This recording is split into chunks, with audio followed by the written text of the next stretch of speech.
Bismillahirrahmanirrahim. Assalamualaikum warahmatullahi wabarakatuh. Perkenalkan, saya Eka Sutisya dengan nomor induk mahasiswa 19961420008, dan pada kesempatan kali ini saya akan membahas mengenai teori hegemoni.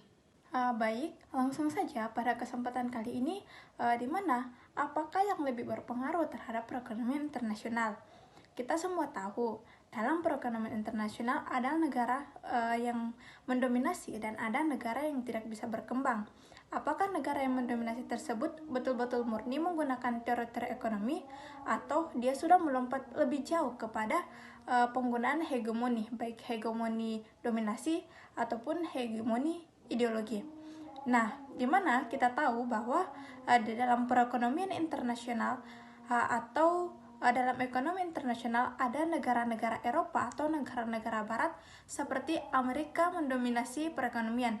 Kemudian ada negara Timur, dalam hal ini Asia, Cina ingin juga mendominasi perekonomian, di mana keduanya memiliki ideologi berbeda tetapi mempunyai kesamaan ideologi yang dianut masing-masing.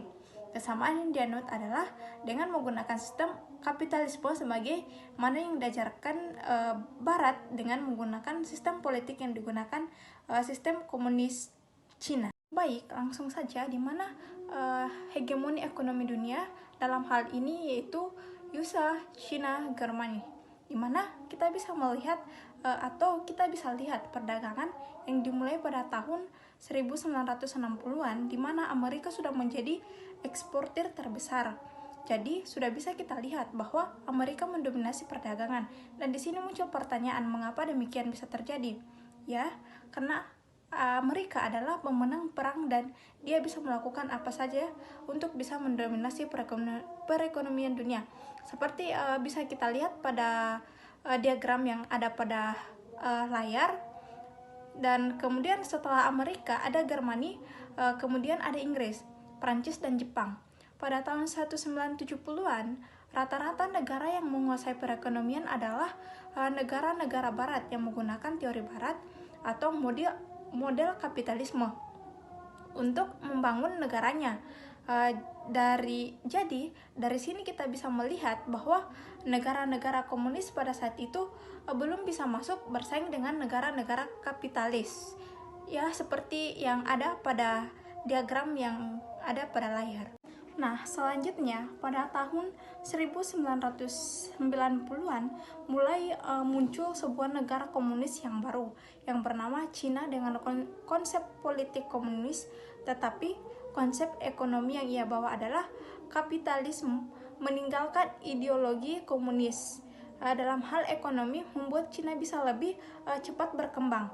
Dan pada tahun 2000-an Cina terus berkembang dan menduduki peringkat ke-7 dan terus mengalami peningkatan yang begitu pesat. Amerika tidak memprediksi waktu itu dengan baik.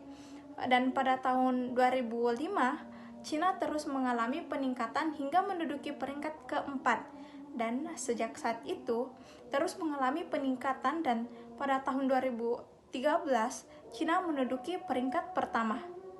Baik, selanjutnya ada teori hegemoni Anthony Gramsci, di mana di sini ada definisi hegemoni, di mana hegemoni adalah sebuah kepemimpinan dari suatu daerah atau negara tertentu terhadap negara yang lebih baik dengan model persuasif ataupun model paksaan. Kita mengambil contoh pemerintah dan masyarakat. Dalam hal ini, bagaimana pemerintah tidak menciptakan resisten tetapi keadaan spontan. Jadi dapat kita simpulkan hegemoni adalah bagaimana suatu negara melakukan kepemimpinan yang membuat negara lain tunduk kepada negara tersebut. Selanjutnya ada autocrat, di mana autocrat merupakan pemasukan pengetahuan atau keyakinan yang baru yang dimasukkan secara terselubung, baik itu melalui pemaksaan atau doktrin ke dalam atmosfer kesadaran kolektif yang memunculkan kesadaran baru. Jadi pemasukan ideologi baik dengan jalan persuasif ataupun dengan jalan paksaan, maka tidak heran jika misalnya kita melihat hari ini di mana Cina dengan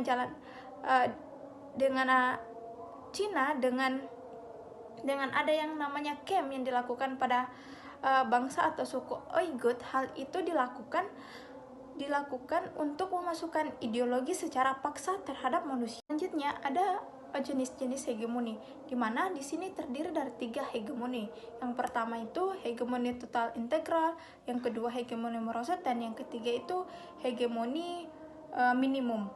Di mana hegemoni total integral adalah afiliasi kesatuan moral dan penguasaan. Dalam hal ini adalah ketika ideologi sudah dimasukkan ke masyarakat dan masyarakat menerima ideologi yang dianut tersebut, maka dari itu dia sangat mendukung pemerintahan. Dalam hal ini antara masyarakat dan penguasanya telah menjadi satu karena kesamaan ideologi yang dianut. Maka dari itu apa yang dilakukan oleh penguasa selalu sejalan dengan apa yang diharapkan oleh masyarakat. Nah, mengenai yang kedua itu hegemoni merosot, di mana di sini disebut bahwa masyarakat tidak menerima penguasa secara sungguh-sungguh, di mana jika penguasa melakukan suatu tindakan tetapi masyarakat tidak mendukung secara sungguh-sungguh.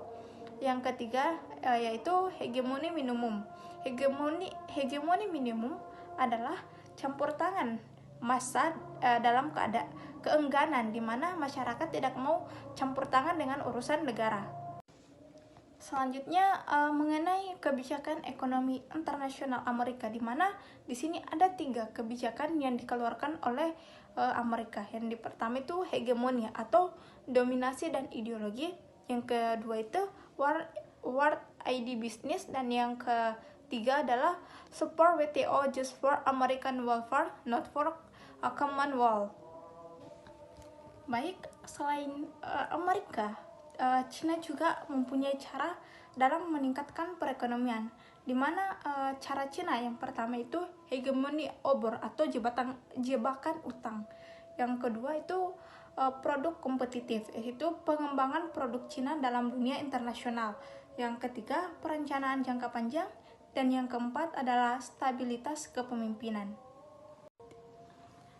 Baik, itulah yang bisa saya sampaikan pada kesempatan kali ini.